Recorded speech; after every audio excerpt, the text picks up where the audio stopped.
to episode 13 of Get the Scoop from the Soup. I'm Julie Treppa, Superintendent of Boone Schools.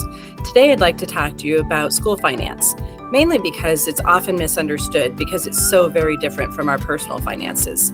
For example, in school finance, if you have cash in the bank, you may not be able to spend it because if it's not part of your authorized budget, it would be illegal to do so.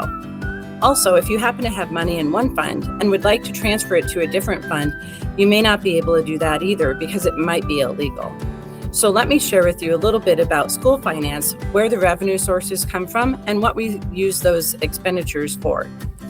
In school finance, we have what we call governmental funds. These include our general fund, our management fund, our student activity fund, general obligation bonds, sales tax or SAVE, physical plant and equipment levy or PEPL, and debt service. All of these funds utilize different purposes. Our debt service is a fund that can only be utilized to pay off our debts. In other words, for payment of principal and interest. Our physical plant and equipment levy is a voter-approved tax that can be utilized for equipment that's greater than $500 for technology, buses, and buildings and grounds expenses.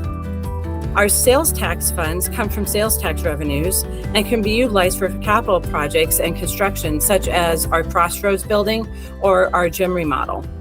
General obligation bonds are voter-approved bonds that also go toward capital projects and construction, like our new elementary school.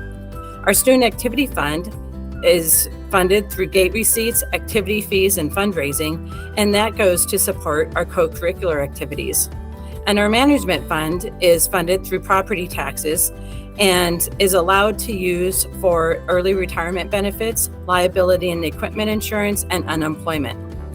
Now, our general fund is the most flexible fund, and this is where our property taxes and state aid come into play.